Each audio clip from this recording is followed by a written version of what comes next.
Assalamualaikum warahmatullahi wabarakatuh. Salam sejahtera bagi kita semua.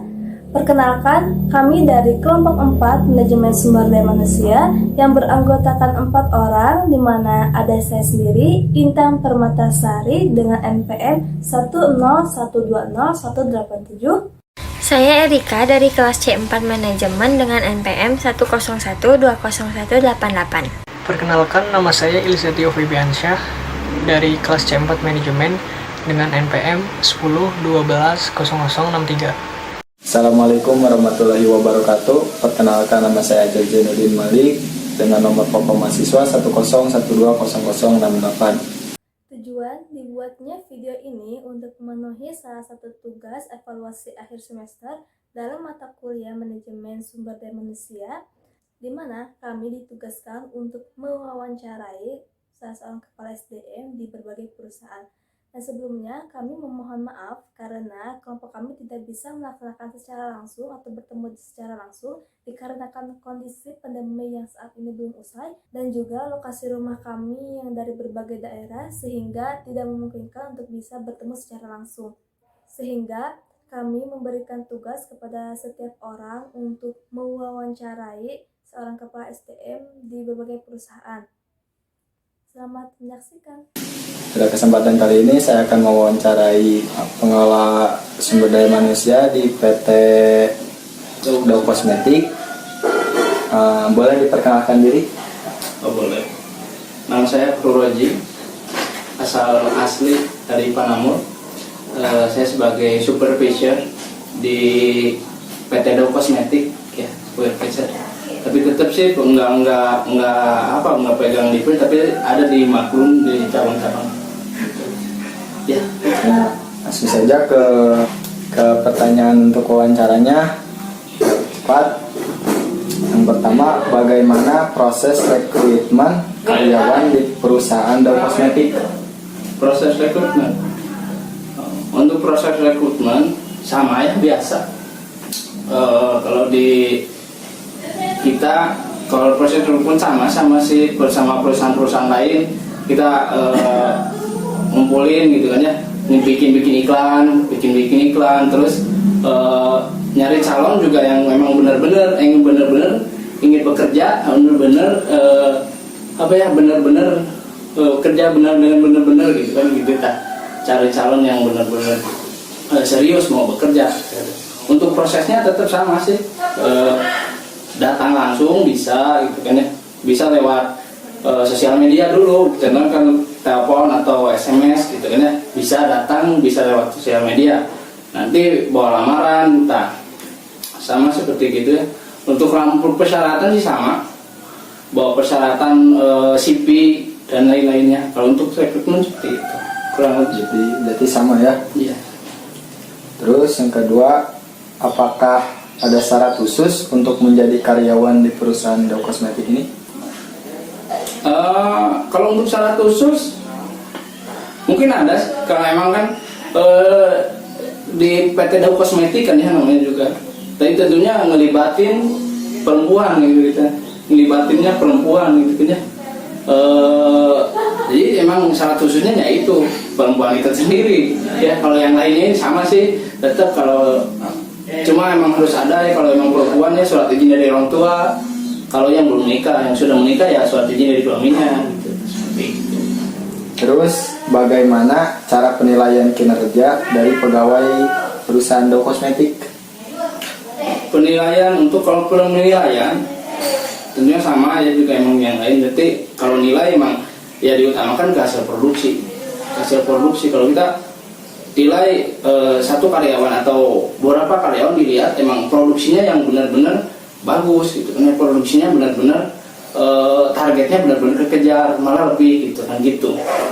Terus yang emang si karyawan itu jarang bolos gitu kan ya, jarang bolos terus tepat waktu gitu kan ya, konsisten terhadap waktu, jadi hasilnya gitu, tepat waktu, jarang bolos gitu kan ya. Terus disiplin gitu kan, tetap kita nilai walaupun OP-nya fokus produksi, fokus ke operatornya, karyawannya fokus ke produksi ya, tapi tetap kita sebagai supervisor menilai mana karyawan yang benar-benar bekerja, mana karyawan yang emang apa ya, kerja, ya itu tak kerja, datang kerja, emang dikerja. Kadang ada yang nggak serius gitu, nggak fokus. Kadang ada yang seperti itu. Nah, kita tetap cari penilaian yang memang yang benar-benar kerja, terutama yang targetnya lebih banyak gitu tadi. Bisa diceritakan bagaimana standar kinerja yang dijalankan dari perusahaan Dow Kosmetik? Standar kinerja, standar kerja ya. Oh, wah. Untuk standar kerja sama sih, kita mengacu ke produksi. Mengacu ke produksi. Kalau standar tetap kan ada aturan, kalau produksi harus pakai target gitu kan ya. Target itu harus kerja gitu, harus kerja, itu juga harus bagus, jangan banyak reject kalau dari target dari hasil produksi gitu kan ya. Terus harus disiplin juga gitu kan. Harus konsisten sama waktu ya. Tadi tetap yang jadi penilaian itu jadi standar kerja, itu standar kerja yang jadi penilaian gitu ya. Operator yang karyawan yang mengikuti standar kerja, yang mengikuti aturan-aturan yang sudah ditetapkan, itu jadi nilai plus, nilai lebih. Nah gitu kalau dari standar kerja. Nah, tetap kalau juga hal lainnya, royal juga, royal itu standar kerja juga. Royal terhadap perusahaan tentunya, juga terhadap karyawan-karyawan yang lain. Kadang ada karyawan yang apa ya, bergosip, bukan bergosip ya, apa ya jadinya, ya bergosip, jadi si karyawan yang lainnya itu malah tersinggung gitu kan ya, ngomongin di bagian lain gitu kan ya, ke bagian yang lain, jadi malah tersinggung, malah kan nggak enak di si karyawannya. Nah itu kan loyalitas antara sesama karyawan nggak ada, kayak gitu malah gitu, kadang gitu ya. Kalau standar kerja seperti itu sih, kadang sama intinya kedisiplinan, terus juga produksi harus emang harus bagus, jangan banyak target, jangan banyak reject. Target harus tetap kerja ya, malah harus lebih bagus gitu tadi. Apa saja pelatihan yang dilaksanakan oleh perusahaan Dow Kosmetik? Untuk pelatihan khusus sih nggak ada. Pelatihan ya mungkin kalau emang baru datang gitu kan ya, udah diterima masuk ya. Kalau emang itu mah pelatihan cuma emang ada 1 hari sih, ada 1 hari. Di 1 hari itu si karyawan nggak langsung fokus kerja, emang belum tahu ya, dia belum tahu kerjanya apa gitu kan ya. Tapi tetap dikasih tahu dulu, diperlihatkan cara kerjanya seperti apa. Itu di 1 hari itu cara kerjanya langsung, tapi langsung udah paham, langsung praktek si karyawan tersebut, langsung praktek di 1 hari itu. Nah itu terus kedepannya sih di hari berikutnya sampai 3 bulan ke depan, nah itu masuk ke training itu juga sih masa pelatihan sebenarnya, tapi emang udah apa ya, tetap ke produksi dia khusus, tapi masih dibimbing kalau emang masih ada reject gitu, ada kurang bagus, itu tetap masih diperbaiki gitu di masa training itu. Terus kan ada ya, kalau target juga tetap sih, kalau di masa training ada target, tetap harus kejar target, tapi nggak banyak gitu ya. Ada target minimal, tetap nggak sehari itu nggak hasil di berapa gitu kan ya, nggak dikitnya, tetap seperti itu. Karena itu juga kan di target tetap ada uang, ada hasil kan, ada hasil dari itu, dari perharian itu, dari pas masa training gitu. Kalau pelatihan khusus seperti itu sih nggak ada yang khususin pelatihan di luar, kalau ini nggak ada, tapi tetap langsung pelatihan langsung kerja.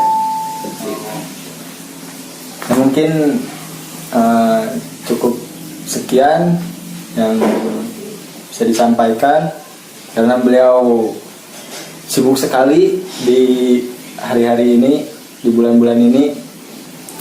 Mungkin cukup sekian, mohon maaf apabila ada kesalahan. Wabillahi taufiq wal hidayah. Wassalamualaikum warahmatullahi wabarakatuh.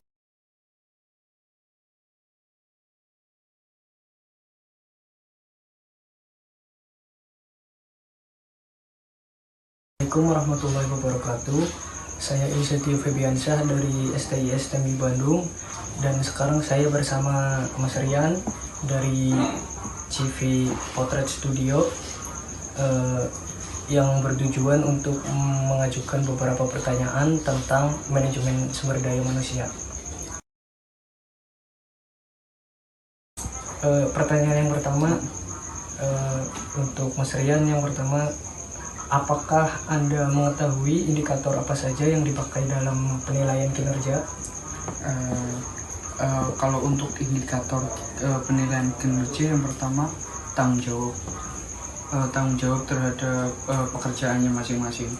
Selaku dari manajer, tanggung jawab terhadap manajernya, selaku dari karyawan terhadap karyawannya sesuai dengan proksinya masing-masing. Kemudian tentang perihal kedisiplinan. Nah, kedisiplinan waktu, ketepatan pekerjaan terhadap klien, dan lain sebagainya. Terus kemudian perihal masalah kualitas dari karyawannya, kualitas dari manajernya. Nah, itu sangat mempengaruhi dari hasil kinerja, hasil kepuasan dari klien. Terima kasih.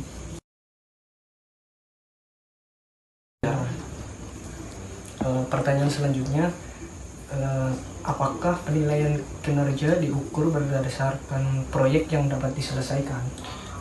Sesuai dari jawaban yang pertama, bahwasanya ketika indikator yang pertama itu berjalan dengan baik, itu otomatis proyeksi dari kinerjanya juga akan hasilnya bagus. Jadi ketika indikatornya itu sudah memuaskan secara tidak langsung, hasil dari kinerjanya pun akan mempengaruhi dari indikator itu sendiri. Menurut saya itu seperti itu.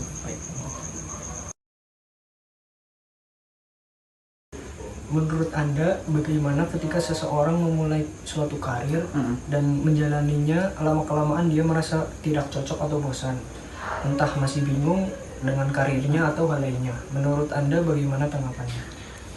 Kalau menurut saya, sebelum memulai karir tersebut, itu seharusnya karyawan harus mengetahui sisi dirinya sendiri. Nah, yang nantinya ketika dia bekerja sudah setahun, 2 tahun, 3 tahun, atau udah berkarir di perusahaan tersebut, si karyawan itu nggak menyesal karena fashionnya tepat pas waktu milih pekerjaannya.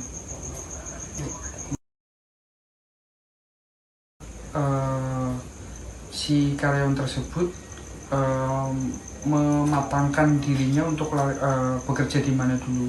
Nah, kemudian ketika sudah tepat, dia bisa mengambil suatu keputusan untuk resign dan melanjutkan ke fashionnya si karyawan tersebut.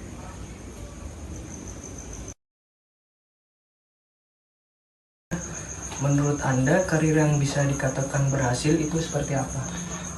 Kalau menurut saya, nggak ada tolak ukur suatu karir keberhasilan di suatu tempat manapun.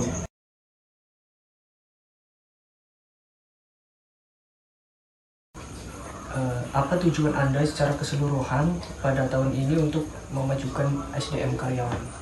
Yang pertama, meningkatkan kualitas karyawannya. Nah, wawasannya, kemudian soft skill-nya, untuk menunjang kinerja dari klien tersebut. Kalau untuk saat ini kami baru bisa memberikan itu untuk ke depan. Baik, terima kasih.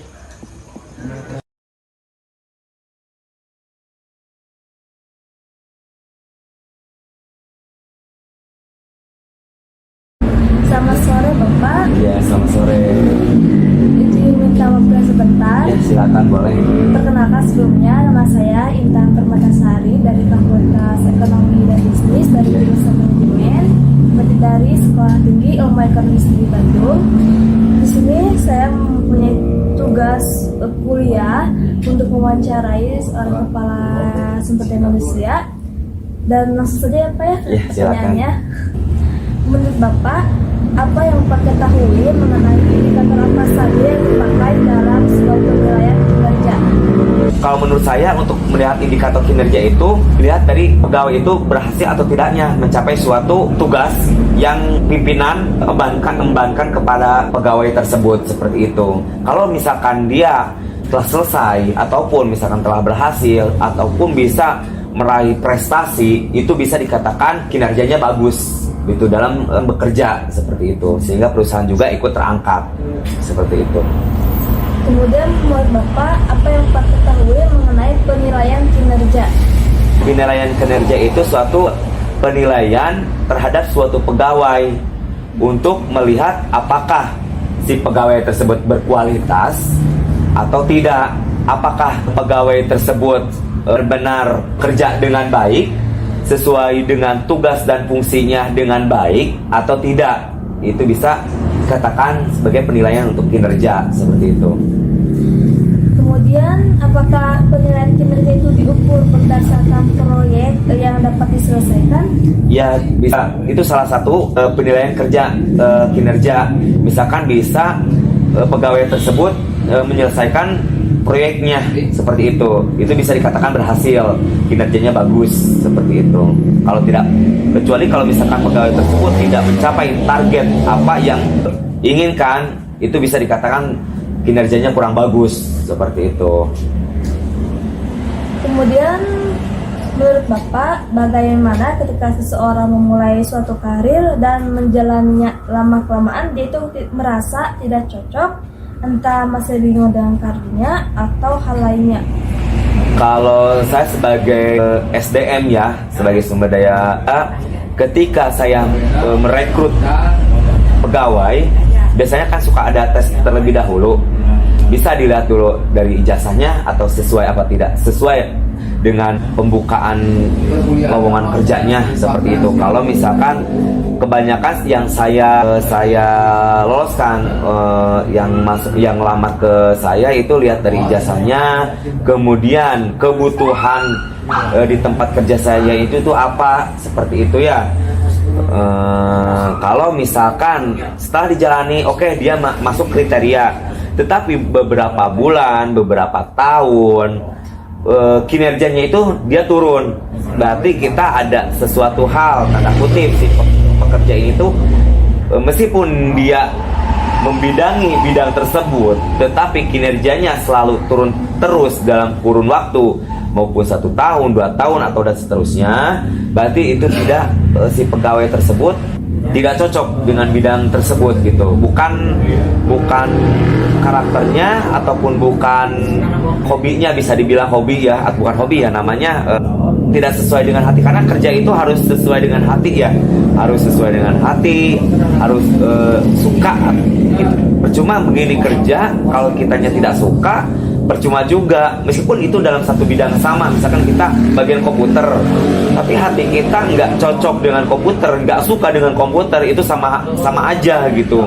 Nanti hasilnya kinerja juga nggak akan bagus, dan pencapaian dalam suatu proyek pun itu tidak akan tercapai dengan baik, seperti itu sih. Kemudian, menurut Bapak, karir yang bisa dikatakan berhasil itu seperti apa? Karir yang bisa dikatakan berhasil yaitu jika suatu pegawai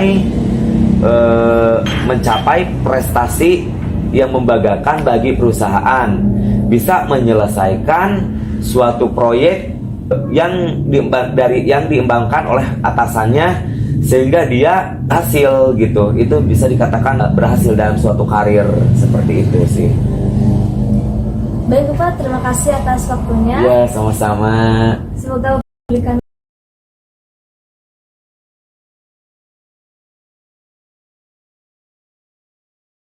Wawancara dari kelompok 4. Terima kasih.